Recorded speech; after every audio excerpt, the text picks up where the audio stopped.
from the Perry County Public Library. I'm going to read to you today The Christmas Whale from the Kingfisher Treasury of Christmas Stories, chosen by Cyan Hardy.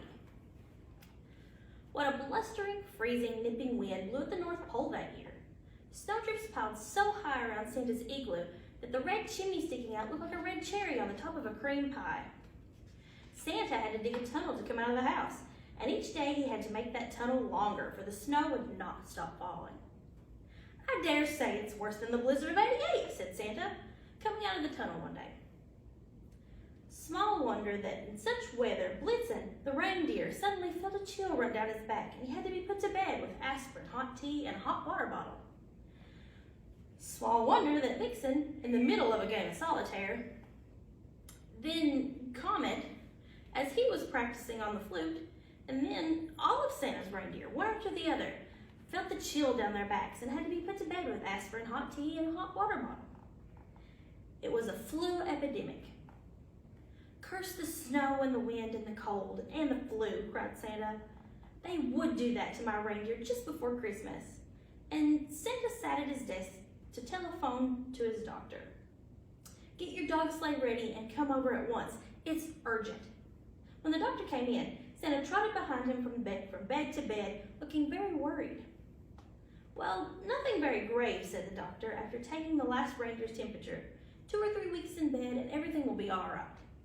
All right, exclaimed Santa, wringing his hands in despair. All right, with Christmas only a week away, but that's a catastrophe. What shall I do? Who will draw my sleigh? What a catastrophe. A catastrophe, repeated Santa when his doctor left. That's what it is, a catastrophe. And he brooded so much that Mrs. Santa called him 4 times for lunch before he even heard. Now, don't despair and eat your soup before it's cold, said Mrs. Santa. You still have 8 long days to find a way out of all of your troubles. 8 days, Santa lamented after dinner. That's a real catastrophe. By all the chimneys, by all the stockings, by all the Christmas trees in the world, that's a catastrophic catastrophe. While Santa thus lamented and walked back and forth in his igloo with no idea coming to him, all his friends, the North Pole animals, talked nothing but the flu epidemic and the coming Christmas. Poor old Santa, they said to one another. Imagine his missing the first Christmas in 500 years. And with all these toys and gifts piled up in the big shed, couldn't we find a way to help him? Ah, said the Huskies, if we could only fly, wouldn't we draw Santa's sleigh and sleigh through the skies? But alas, we can't. Ah, said the White Bears, if we could swim like the porpoises, we could make a boat out of the sleigh and draw it through the waves. But alas, we can't. Ah, said the walruses and the seals, if we could gallop fast like the wind, we would sweep up the sleigh around the world. But alas, we can't. And us gulls, said the seagulls, if we were strong as albatrosses, we would draw the sleigh. But alas, we aren't. Well, said the cod, he was full of good fish sense. Fine intentions won't help Santa, but what we need is one idea with no ifs in it. And mind you, I have one. The cod called Santa, who was still walking back and forth by himself, now in his igloo, now at the edge of the ice, and said, stop walking and muttering for a moment and listen to me, Santa.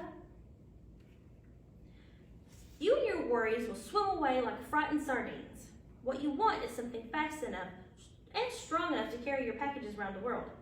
And I have that thing for you, a whale. Her back is as broad as an iceberg, and she's as strong as the waves in a storm, and she's as fast as the wind. Go ask her.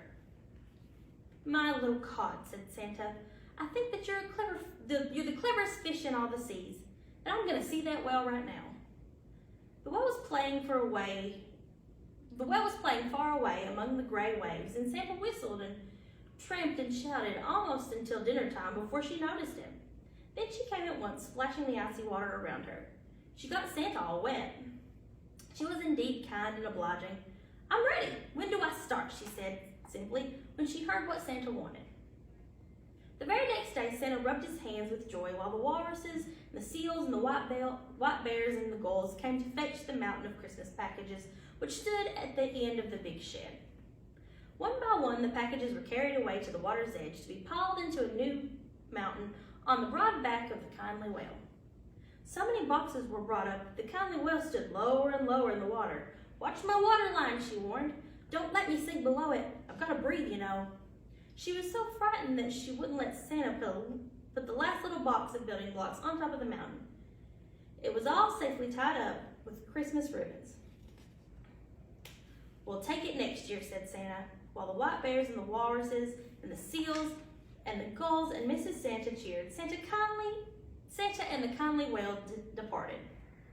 Santa was so happy that he whistled jingle bells almost all the way to New York, which was the first stop. Upon their arrival in New York, a pilot climbed upon the head of the kindly whale to lead her to the harbor toward the little tugboats, which waited to push her gently to the pier.